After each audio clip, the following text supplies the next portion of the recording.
Hello. Thank you for joining us today. All right, let's see who's come. Trainers, practitioners, team leads, directors, others. Super curious as into what that is. No CXOs, so executives away, time to play is what I think. Really nice. Thank you, everyone, for joining. Um, Welcome to our Learning and Develop Open Forum.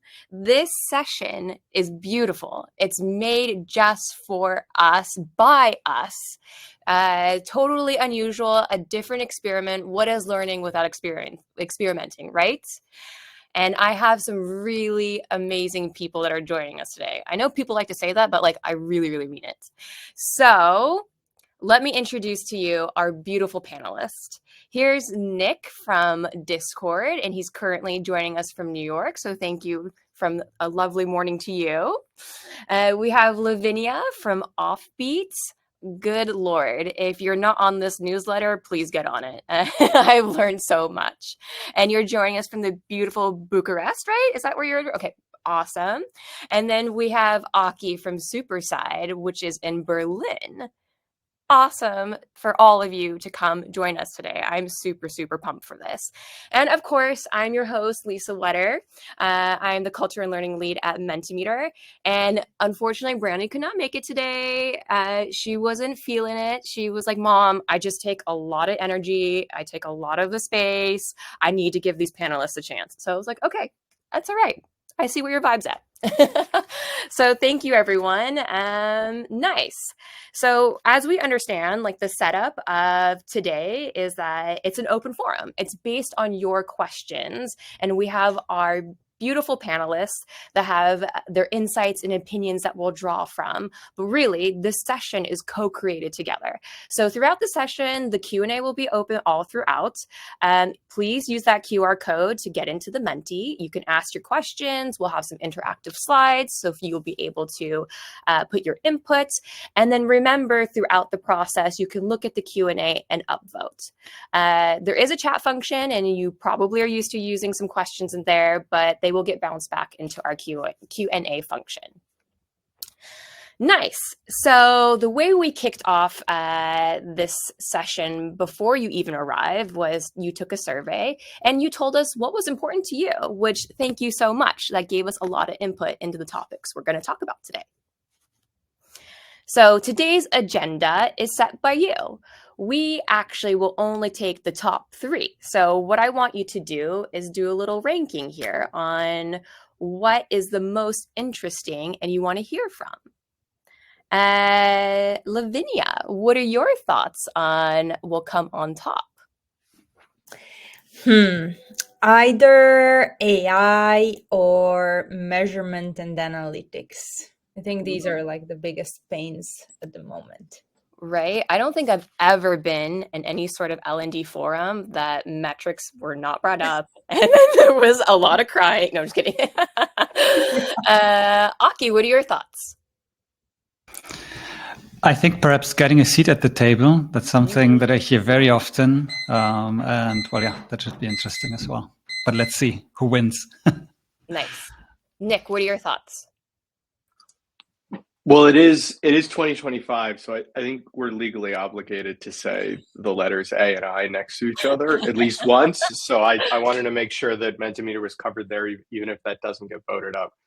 Nice. Yeah, I agree on getting a seat at the table. That's certainly something that I've been thinking a lot about for the past 5 years, and how that sort of drives something I know I've heard Lavinia talk a lot about, which is the future of this work. And so I'd be surprised. I'm actually really interested right now in just-in-time learning, not to be a nerd and focus on the unsexy stuff, but I actually think that's really connected to learning in the flow of work too. So I'm curious if other people agree. I mean, I'd be super surprised if any of us doesn't consider ourselves a nerd. So Okay, got it. You're very welcome. All nerds here. Really nice. All right. I don't know. Do we think we have about enough to understand a little bit here? What's the ranking? Ooh, upskilling and reskilling. Damn. And AI is third. Wow, even more so upskilling and reskilling. Interesting. Okay. All right. So what we're going to do now is that we're going to go to the slides. So this is how Menti works. We have set up some beforehand, but now we're going to find the right area according to the ranking. Wow, I have some cards here to follow, and I put this at the very end. So cool. Upskilling and reskilling. Fantastic. So, audience, I would like to know, what does upskilling and reskilling at scale mean to you, and how are they different? But Aki, you and I kind of talked about this in a little bit of a semi-spicy chat. For your side, like, what do you think about upskilling? Is it something that like we overemphasize within the skill sets and competencies? That was something that we little chat about earlier. Yeah. Well, I think it's, it's perhaps something that is at the moment how we live it in organizations. It's very centralized in a way. And I'm not sure if this is the right way to look at it. We build all of these huge competency frameworks and, the skill sets that we should have and all of these things. And I often wonder how many people go to this, competency table that we built and say, hey, I want to develop my career. Now I, learn these competencies. And I think, for sure, that's a topic of our time, like with so many new skills that we have to learn and so much new technology coming up, like we will have to do this constantly. But I would look at it from a more decentralized perspective, probably, and think about how can we enable people to build skills or to reskill, if you want, so like getting better to skill or learning different skills really quickly. And I think there are a lot of ways to do that. And the question is just how can we be less like descriptive on what has to be done and rather, give people a lot of opportunities to do so. Really nice. I just saw like a comment above that was like, it's everything L&D does. Does anyone have a thought towards that?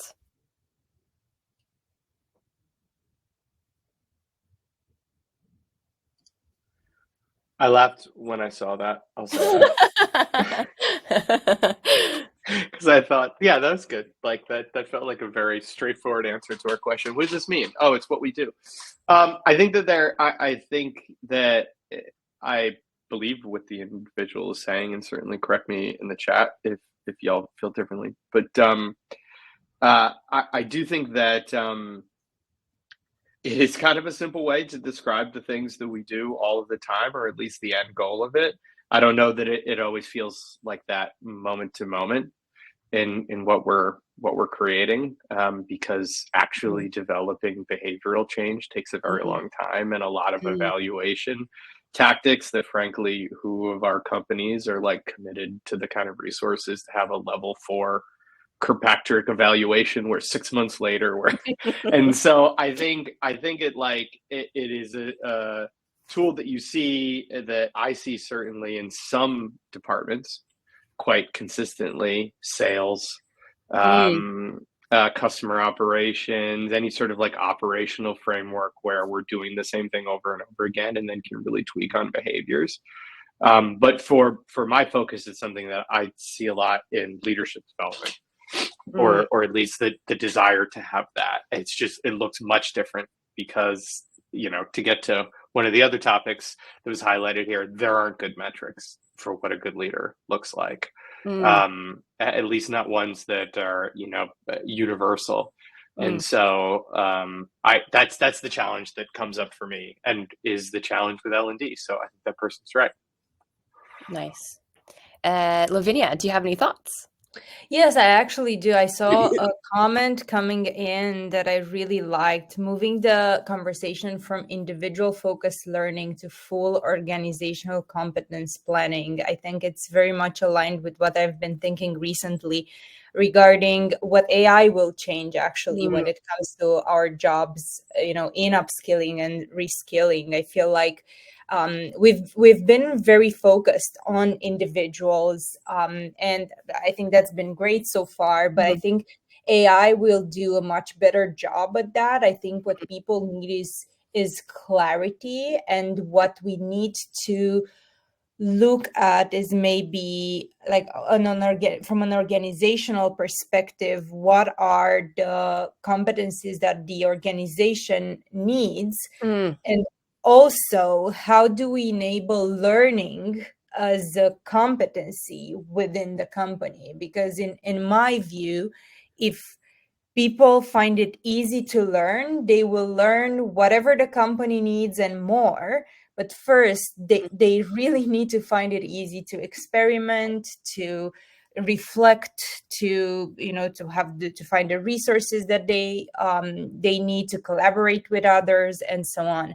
And if that happens, I think upskilling and reskilling will be much easier in my opinion. mm. That's super interesting because I like, how much do you feel like that's like a cultural design? Like it's really built within like maybe part of your core values or how you really operate internally versus like it's a type of like a skill set you should learn. Like what do you feel like is really pushing that? Mhm. I think it's a combination of multiple things, because I still feel that when we say culture, Mm, we talk about something that's intangible, and we mm, don't really know, like, how do we do this? Okay, we set these values, these behaviors, how are we going to scale these? This is one part. Like, I think culture is one part, but I think there's also something about the systemic design of the organization. How many layers do we have? How do we make decisions? mm, How do we collaborate with each other? mm, How much psychological safety do we have in the mm. organization? So I would look at the issue, let's say, on different layers, and definitely culture is part of it. Definitely. And I think sometimes, I think also if you're part of a culture that or an organization that has like high standards and like high Yes. performance, like creating this environment in which learning is a lot of failure, learning Mhm. is experimenting. And sometimes, not that I don't think that's possible, but I think that conversation can be like, that concept can be hard in those type of environments. Okay.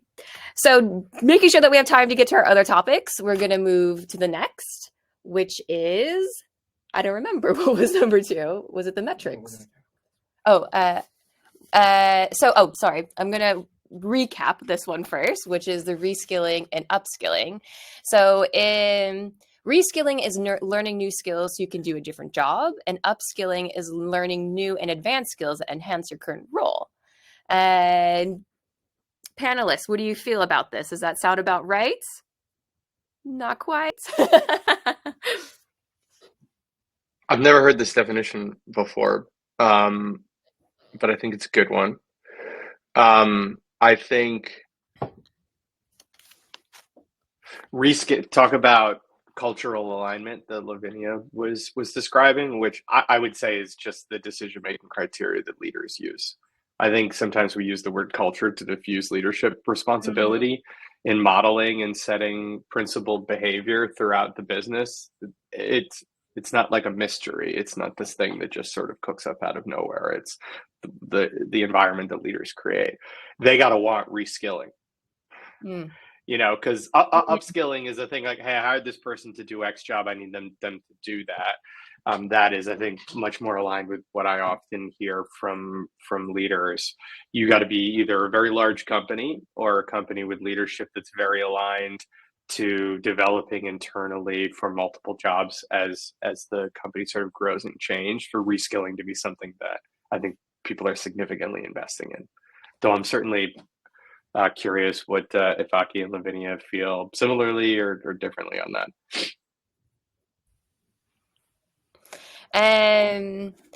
Yes, still, Lavinia and Aki, please feel free to chime in on this while the audience understands what's more challenging is upskilling and reskilling. But what are your thoughts on sort of those interpretations? I would say probably, I think we will have the same roles, but our roles will change a lot in the future.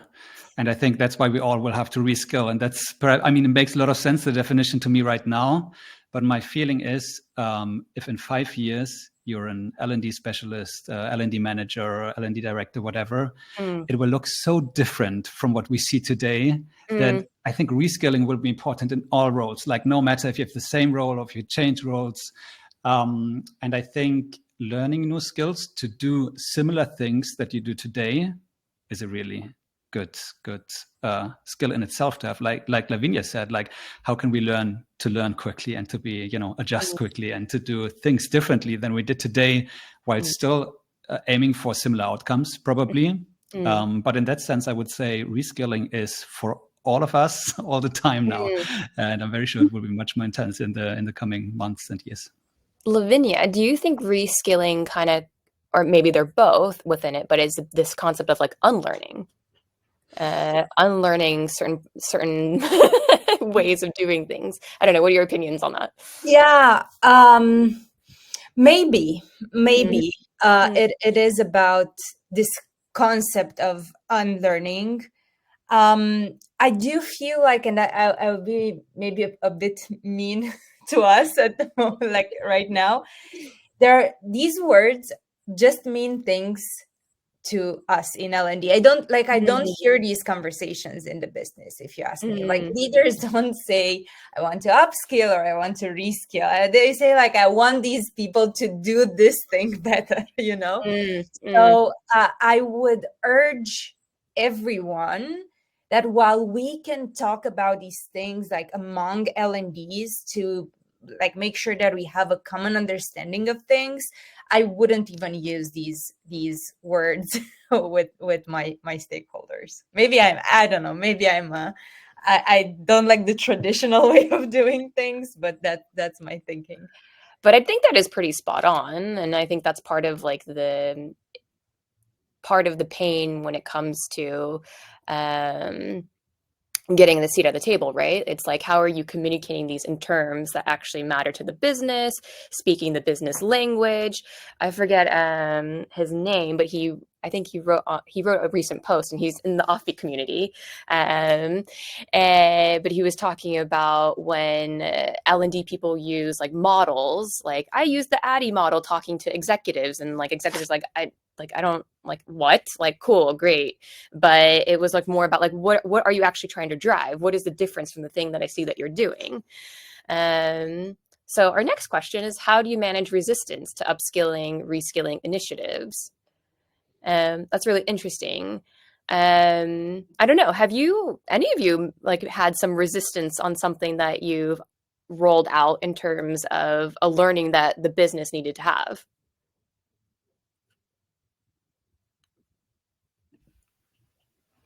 Maybe Aki? I don't know. You've rolled out a few things. I want to say never ever has happened. No, I think it's a very natural thing. And I think, there's no easy answer to how to respond to this, except with curiosity in terms of wanting to understand why is there resistance. And there's a lot of good reasons to, feel resistance towards something. And it's a very human thing as well, because upskilling, reskilling is change in the end, personal change very often change that is connected to an identity that we have within a role and a job. And it's understandable. And I think, resistance is kind of such a negative word, and we feel like we have to overcome this resistance versus understanding it well enough to, just embrace it and say, this is just part of the journey that we have. And what I found is that often resistance, it's not, we take it a bit personal sometimes, like, I want these people to just do this, and they are resistant. But in the end, it's a natural reaction, and perhaps it's also something systemic. We don't think about, the structure of the company, how we incentivize people, all of these questions that make the company in the end. And my best answer is being really curious about why are people resistant is the best approach that you can take versus trying to, make them less resistant, because that's the best way to increase resistance in my experience, at least. Nice. Nick, any thoughts here? Well, Lavinia raised her hand, but sorry, Lavinia, I didn't see your hand. Lavinia, go for it. I just wanted to say that I think the question is, what are people resistant to? Are they resistant to learning, or are they resistant to going into your LMS or joining your training? And I personally feel like we should just give up. If they're resistant to going into the LMS and joining the training, well, maybe that solution is not what they are looking for, is not the solution that they need, they want, whatever it is. So I would rather focus on why are they resistant to learning. And I'm just saying this because I feel like so many of us, and I did this in my previous role, focus so much on just bringing people to that training or on just growing engagement with our LMS, when we could focus maybe on other, again, systemic changes that need to happen into the organization for learning to be unlocked. Yeah, absolutely. And I think one thing I learned when you brought Julie Dirksen in is like, you're trying to teach them one thing, but are they actually being incentivized to learn that thing? Are they actually in an environment that promotes that? So interesting. Okay, now we're actually moving on to the next topic. Beautiful, which was within metrics, as my memory served me right, which is a hot topic, always in every single forum. Super easy to do, right? We figured this out. This is why we're talking about it. Nice. So rate in the order of importance when demonstrating L&D impact through qualitative metrics, quantitative metrics, and building a story to persuade and convince. So, Nick, now I'm coming to you again. What are your thoughts when it comes to metrics and demonstrating L&D impact? I think it's super easy. And Lavinia's right. We got this. Slam 10 dunk. minutes. I think it's really connected to a lot of the consistent things that we've been saying before, is our desire to have a seat at the table, our desire to show our worth, our desire to speak the language of other departments throughout the company. I think in general, we also kind of fall into the most academic and like right and like correct, instructionally designed, sound ways to then measure success, or we're still in our desire to do so. We start teaching towards the numbers that we know we can move, as opposed to thinking about what real impact looks like. Now, real impact is going to require a leap of faith the same way it does with most metrics throughout the business, if we're being honest. I think one of the like wildest things is you like grow up as a professional is you get to learn like everybody's kind of making this stuff up. Marketing's making big old guesses about, you know, how much this billboard costs and that Spotify ad and the impact. And it really is your ability to communicate and truly understand what leadership is trying to achieve and draw I think the narrative line between them. I think it depends on what you're teaching when it comes to the kind of metrics that are here. Obviously, building a story is something that I think is really important no matter what. There are places where there are quantitative metrics that we shouldn't shy away from. Again, these more operational roles, where it's, you know, ticket count or amount of outbound phone calls. There are plenty of times in which your behavior equals action equals money in the bank. And it's quite clear. A lot of our work is going to have qualitative data that we need to learn how to use. And I think to sort of plus one to what Aki was talking about last time is curiosity needs to be our main driver here, and say, what are the actual things that need to happen and how can we measure them? Surveys, stealing, you know, UX research tools on behavior tracking around not just using our internal tools, but just what people are doing. Especially when we are in remote teams, there are ways to track behavior on Slack. There are ways to track behavior in a lot of different ways if you just think more creatively about what you're looking to see. I super love that. Did I do it? Did I solve it? Yeah, done. Okay. Everyone, Okay, cool. Everyone problem solve. Never a question ever again. No, but I really, really love that. Like borrowing from other parts of the organization and potentially their tools or their ways of thinking in terms of metrics, but also this idea of, wait, yeah, other parts of the organization are taking bets. And how do we speak about also some of our initiatives and bets instead of being like a slam dunk, it's going to do the thing. But Lavinia, you have like some interesting opinions as well, like when it comes to how we should really think about metrics. I have too many opinions about this. That's the problem. I'll try to be brief. I was just listening to what Nick was saying, and something else that came to my mind is that sometimes we split needs analysis from measurement, and measurement is usually an afterthought.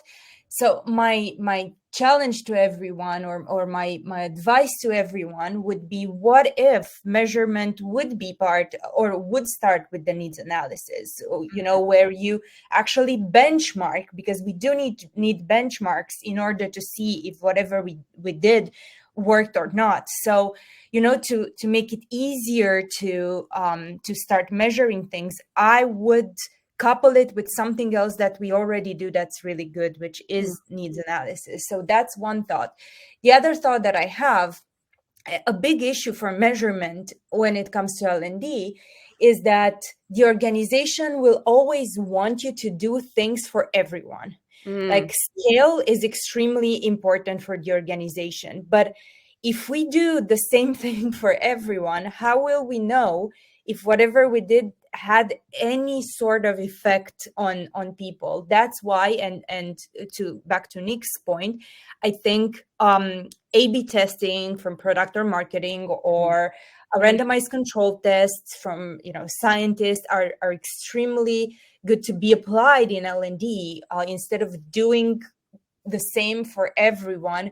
What if we would take like buckets of the organization, for example, of your leaders, do something for them, see if anything changed, and then scale it to everyone. So I think there's a tension then there that needs to be navigated with a lot of negotiation and influence, and educating our audiences as well. And my last thought, it's about attribution. So I really think we need to get really, really good at looking at data, at cross-referencing data from multiple sources, just understanding it from every angle possible, because we cannot assume that whatever we did was the only thing that impacted a change, a positive change, a negative change. It doesn't matter. We need to assume that there's a percentage of that change that was affected by our initiative. So this idea of attribution, that of course I borrowed from marketing, I think it's also very, very important. Oh, that's super interesting, because sometimes I love that idea, but I think where I get lost in that is sometimes I feel like it's too proxy. It feels like, oh, I'm really like trying to create this like really long line. So it's like, for instance, if we have something that's like increase NRR, net revenue retention, I'm like, okay, like I feel like I can do things, but it's like this chain of events. And is that too far and too much of a proxy metric for myself? Aki, what's your thoughts regarding metrics? I'll solve it for the third time now. So let's see. I mean, I get what you're saying in terms of, if the KPI is too big, it's hard to understand your influence on it. But I would still say, let's don't measure learning success. Let's measure business success. What is the first metric after the learning happens that is a business metric somehow? And, to give an example, like if you run an AI initiative to make something more efficient, then perhaps measure, like, have people been quicker on completing projects or whatever they are doing with this, right? But I think very often we don't take this leap of faith to say, hey, we can go into the business and just report on business numbers. Like the numbers that I report in KPI meetings is business numbers in the end. It's not about completion or satisfaction and all of these things, because in the end it doesn't matter if the business metric doesn't move. I think that's very important. The second piece to this is there's a great book called How to Measure Anything, and one thing that stuck with me is that we always want to have clarity, like 100% clarity. We want to understand, are we successful or are we not successful with this? In truth, like what is really helpful as well is to reduce uncertainty about something, right? To have a bit more confidence that what you did actually made a difference. And I think that's a good mindset to have, to think about what is one observable feature that might change when I run this learning initiative. And then saying, okay, it moved into a direction without being 100% certain. Because as Lavinia also said, like this, or I think Nick, you said it in the beginning, it is so much a question of perspective, how you present the data, how you connect data in the end, and so on and so forth. But you want to reduce uncertainty about, that the things that you do have some kind of impact. Hot damn. I want a masterclass with all of you on this. But Nick, let's give you your last little shout out here on this topic. Yeah, just super quick, because I love what Aki just said. And when we were rating, when the audience was rating their confidence, I think the lowest was communicating it to leadership, right? Yeah. And so I think just one sort of closing point on that is like utilize them to Lavinia's point about measurement and the analysis, right?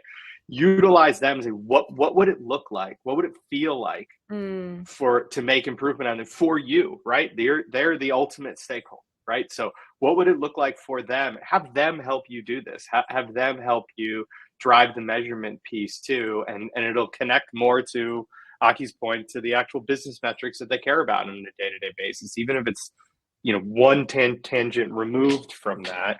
It's the experience of confidence for a given team on a subject maybe, but involve them in that process too. You don't need to go in a black box and have a perfect answer for them. It's very helpful to engage them at the beginning and make them feel like they're part of it too. Love that, right? And it's very much of like working with your users. Nice. Okay, we're heading into our next topic, which is, we've never heard about this before. What is AI? Not something that's constantly shoved in our faces, which for good and for bad, right? So AI and L&D, hype or revolutionary? Ooh. Aki, what are your thoughts? Yeah, I know you work a lot with this. So. Immediately in my head popped up both, because in some cases it's hype and in some cases it's really impactful. And I guess, it is so helpful to see use cases that actually work and to, just learn from them and really understand where can I have an impact with that, versus running around and finding cases where it doesn't work, because that's the easy way to go, to say, I found 3 ways it's really shitty, like it's something where it can't help me in the end to improve my job or do something quicker or do something better and so on. And I think, the best thing that I've ever done is work with people and surround myself with people who use AI a lot, who think about AI a lot, who apply AI a lot, and then thinking about, what can I learn from this and how might I apply this in L&D? And to be super honest, I think in L&D we're quite slow at adopting AI in general. And the best thing we can do is not only sitting together in learning groups, in groups of L&Ds and, all of these things, but rather thinking about, what does a product manager think about AI? What does, I don't know, I work in a creative company. How does a creative apply AI today? How does an analyst apply AI? And then thinking about what are use cases that I could still use. And I think that's where the interesting stuff begins. But I mean, obviously, if you look at the world, the social media world and all of these things, like there's a lot of hype, obviously, and that's okay. That's just what happens. But I would always have this lens of, where's something that could work for me? And because if you start to do this, like you will not be able to not see opportunities to apply AI once you started to find these good use cases.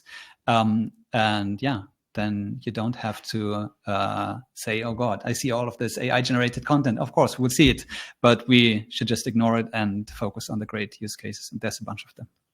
Absolutely. And I feel like lately I've been pulled into different teams for projects across our organization, like working with marketing a bit more, working with sales a bit more. And I realized like, oh, just working with other people, I understand their approach is a bit different. What are their tools and usage? So it's just like, I totally get you on trying to understand working with others is also just like an insightful way of understanding how AI can be applied, or just many other types of things. And so, yeah, our next question is, what role does AI take in L&D? Is an accelerator of L&D work or an accelerator of the organization? And speaking of like thinking that L&D doesn't really adapt AI maybe as quick as other parts, Lavinia, do you have a thought about this in terms of accelerator of L&D work versus an accelerator for the organization? Same, different? Yeah. I think what happened is quite natural, but it is worrying in some way, because we got this tool that suddenly makes us more efficient, right? Like we can create presentations quicker, courses, whatever it is. My worry is like, is it accelerating something that didn't work in the first place? So I think that's a question that we should be asking more, maybe from now on. I think it's perfectly natural to go into a use case with AI that's very familiar to us. Then another thing is, and the question that I get from many L&Ds is that, okay, AI is coming in, like people prefer talking to ChatGPT, Perplexity, Claude, whatever it is, instead of joining our training session or our e-learning or whatever people do. And I say, well, yeah, I mean, I don't blame people. They will always go towards the most efficient way to find information, right? And if that's AI, that's good for them. But I feel like we need to step back and look at like, how are we reinventing the reason why we gather people? I think that's a more important question. Like, if content is not it any longer, why are we gathering? Is it for sense making? Is it for connection? Is it, I don't know, to share feedback? I don't know, but it needs to be reinvented, and we should be looking more at that. No, I'm not sure if I answered your question, but these are No, but I mean, it's I love the opinion, because I think what we tried to leverage a lot in the live experience is that all those different perspectives, and AI, especially if you have an AI coach, it may not capture all that, or it doesn't really understand your particular context of your organization and those lenses, and like also that facilitated conversation potentially gets really lost. Nick, do you have any thoughts about AI and L&D? Yes. Who doesn't?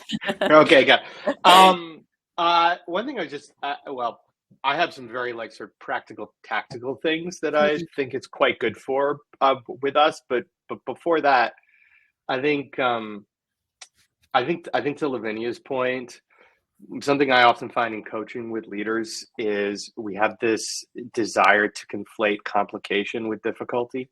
That because something is hard, it must be complicated. And that's often not true. Simple things are just really, really, really hard to do sometimes. And I actually think as like a partner, AI is quite good at helping you figure that out, because it works through complicated stuff faster than you can. And then you get to a point where you're like, oh, I have to make a decision here. And I don't know what to do, right? Because there's a human component that is on. So I think that just gets back to the why are we gathering, like human discussion and working through problems together is something that will always be beneficial, and I think is probably the future of that. On the tactical side, and I can go into more detail about either of these things, but I do think that I think there are two things that I have found it particularly helpful for my team. One on the back end, and then one that's actually facing our learners. On the back end, it's really good at rapid prototyping, which is a key component of product development that I, as a proponent of learning as a product, think about a lot, is how quickly can we get learning in the hands of people and they react to it, and then we make it better, and then we iterate on it traditional ADDIE model development paths are way too long to be able to do that and engage people. So the fact that you can like rapidly prototype a version of it and then say, how does this look? Again, leader engagement, I think is really valuable. And then two, and getting back to my topic that I was excited about at the beginning that very few people voted for on just-in-time training. I think you can create the world's best templates by training a project or custom GPT on your guidance on how to handle a particular problem. And then instead of just handing a template to your users, you say, here's this fancy bot, which is really just the template with more sort of training built into it so they can actually make it work and make sense for what they're trying to do. We've used this with feedback. We've used this for writing reviews. We've used this for project management best practices. When you want to roll out everybody's going to use this new project management approach, to have something that they can interact with, ask questions to, input their own data and see how it applies. You can create all the great templates in the world. This is sort of the best version of that. And it meets learners where they are. It isn't a session they have to go to. It isn't, time out of their day. It's talk about sort of adding into their work. So I think my team are just kind of scratching the surface of that, but there's a lot of potential there. No, I love that, because that's like really reaching into like the flow of not feeling like I have to really go do something separate in order to learn this. It's really tangible and in the moment. Nice. Okay, so we are wrapping up this section on AI, and unfortunately, because I'm like, whoa, like tell me so much more about the tools you use, your processes. Like I want to know so much more, but I'm sure that could be a session on its own. So now we're in the Q&A zone, where please ask your questions if you haven't already, and then use the upvote feature so we know which ones are the most interesting to you. Cool. So here is one for Lavinia. What made you dare to say yes to this open event? Lisa, is this you? Yeah, exactly. It was like, tell me your real thoughts. How horrible. Well, I love the team at Mentimeter, and I love experimenting, and I had no idea how I'm gonna do, and I was like, okay, let's do this. Let's see how it goes. I think there are lots of learnings from the need to think on your feet. I think there are some things that surface when you need to do that. But yeah, thanks for the question. I would have never thought of it. Thank you. The most top voted question. What were you thinking? No, we love you, Lavinia. Like you are so awesome. And thank you, actually, all of you, for daring and being curious and courageous to join this panel. Cool. Next question. When thinking about the science of learning, what's the biggest mistake you observe from learning practitioners? What's one thing should they do differently? Anyone that feels really hot on this topic? I have an easy answer. I guess one-off learning is one of the things that I've seen so often. And, just thinking about host a workshop, and the workshop is great and well thought out, but in the end there's no follow-up, no spaced repetition, no sense making afterwards, no transfer to the job people are doing. And I guess that's so usual still. It's kind of surprising that it's still done so often, but I still see this a lot, that there's no learning journey, but it's rather this idea, okay, we have to upskill, and even saying upskilling, and then it's just this event and then it's gone, or course or video or whatever it is. That's top of my mind, at least. Super nice. Nick or Lavinia, any quick thoughts to go ahead, Nick, jump on in. Yeah, I think the importance of meeting people where they are to get them where we want them to be. It is often a learning professional's goal to stand over where we want them to be and be like, come over here. It's great. Look at this shiny learning thing I built for you. It's really perfectly designed. And then we wonder why we don't get a lot of engagement. No, that's like, I think there's like a Liz Fosseline cartoon that's kind of a bit about that, or illustration, where she talks about it's not about you showcasing what you know. It's making sure that the learners feel like they also feel smart about participating in this. It's not about showing everything that you know and dumping it on them. Really lovely. Lavinia, do you want to add anything quick, or you feel good? Very quickly, I think taking emotion out of the learning process, I think that's also mistake that I've seen. Looking at it very intellectually, but there's something that someone said at one point that I laughed at, is that if you want people to remember something, traumatize them. Maybe we don't traumatize them, but the idea is that they do need, I like Nick's eyes, but they do need to feel something as well, especially for more complex things. Yeah, definitely thinking from like the human aspect of really of like, what do you feel in order to retain? Nice. Let's go to the next question. Do you have any tips or toolkits for the success of people who are new in L&D field? Okay, I just want to answer this real quick. Like, for sure, like Lavinia and her newsletter and that community 100% brought me up to speed. I mean, I don't know if I'm up to speed, but like took me so much farther than I think any other community that I've been a part of. So that's one of my hot tips. But Lavinia, what's your opinion? I actually posted a list of frameworks that we put together just this week. I do have an advice. Don't learn from L&D. This might sound counterintuitive, but I would say surround yourselves with people that are from all sorts of fields, from like product, marketing, experience design, systemic thinking, foresight. Just try and immerse yourselves in these worlds. They might not make sense right from the start, but just be curious and sit with the insights that you get, because in the end, you will be able to connect to them. So yeah, just go outside of L&D. Nice. Aki, thoughts? Yeah, I second what Lavinia said for sure. And re-emphasizing that communities are still a great way, I think, to make sense of things, like especially if you're starting a career in L&D.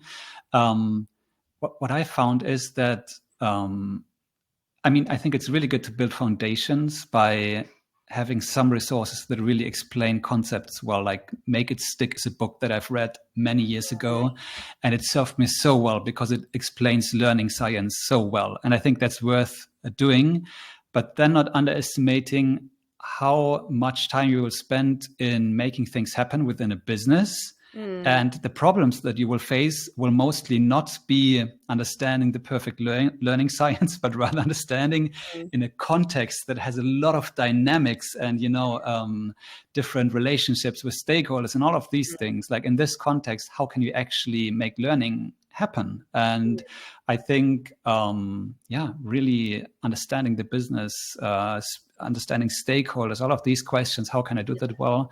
That's a real good starting point. I don't say like it's important to have this foundation, and I've benefited a lot from, learning about it. But then I would say probably the biggest problems that you will have will not be understanding even more about the learning science, but rather how can I take this and make it happen within my context. Nice. Nick. I would just, I think, draw both of what Aki and Lavinia together under the umbrella of curiosity. That thing you had as a kid, that thing that probably has driven you to this career in the first place, that is a value in and of itself. Just being curious and learning more and talking to people and seeing influence in the world around you, seeing learning in the world around you, and looking for all these opportunities to just continue to learn and understand people more will benefit you in and of itself. It doesn't have to have a more directed purpose than that. And so allow yourself to continue to be able to do that, and not everything needs to be super targeted. Yeah, absolutely. Awesome. What are the most effective strategies to engage employees in meaningful learning experiences when they have limited time and competing priorities? Nick, we just left off with you, but I think this is also, you speak a lot to this, like just in time, Yeah, meet people where they are. Meet people where they are. Meet people where they are. Meet people where they are. I can say it like 1,000 times. It like create that, like that's why templates are better than slide decks. Yeah. Like a thing that actually, they rarely need to be experts in the thing that we're trying to make them experts in. They got to be able to do it in a moment, and they got to be able to do it to a certain level that we want them to. And it's a lot easier to have a resource designed to go side by side with the actual action they're doing than to have something that is, again, beautifully done in this, hour away from their day that they're like, yeah, okay, I get it. And then they go right back to their life. And Aki mentioned this also too, like the idea of one-off, right? Every training you have should have follow-on resources that allow them to bring the learning to where they're actually doing the thing.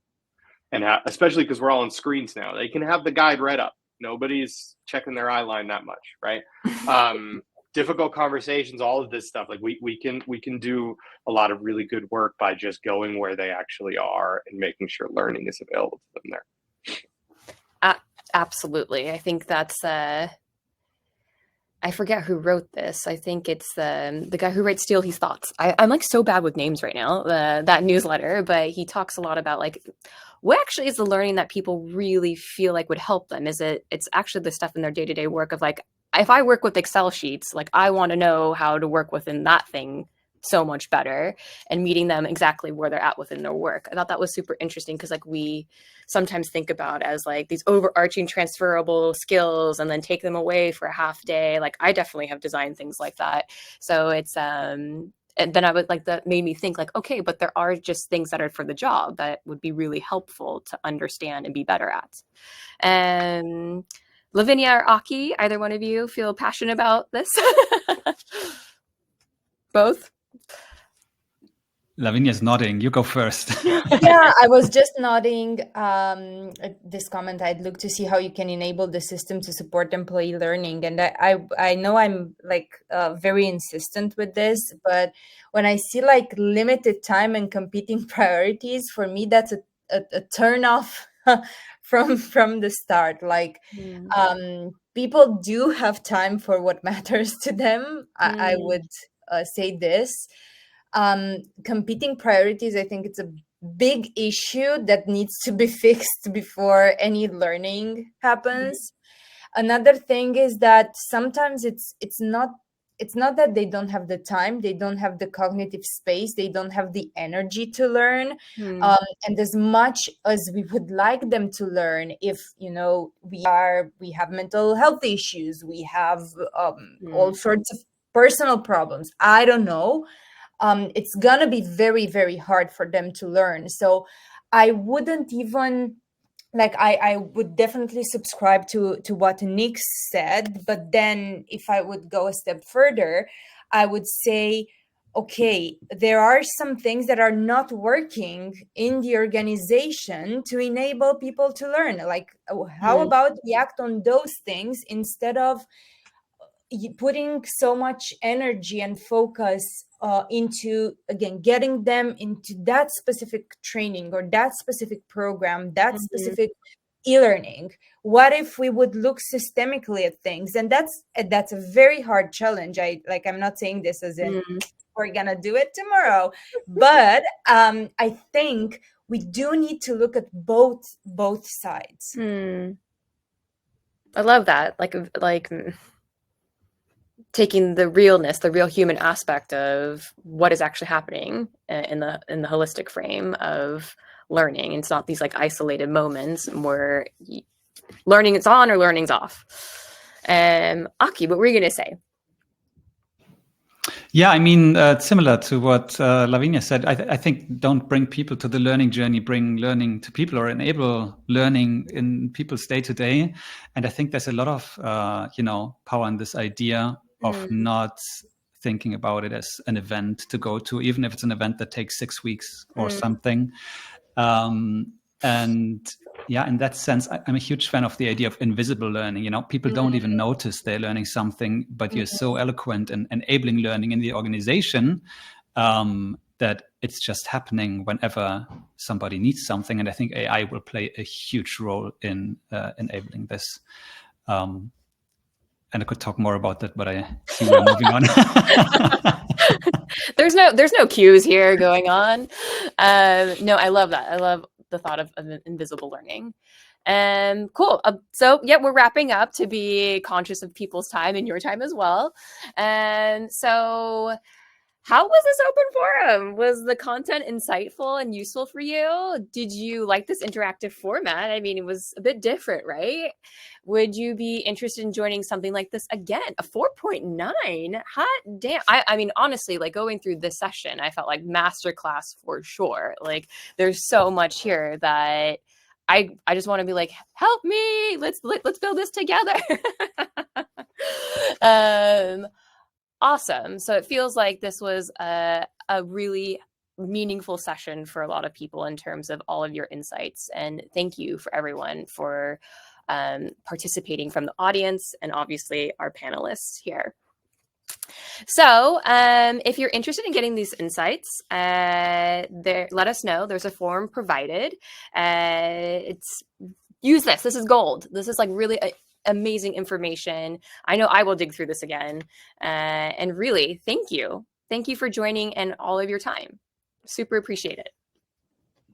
Thank you, everyone. So much fun. Thank you, everybody. Thanks, everyone. Awesome. Have a good afternoon or morning, wherever you're at.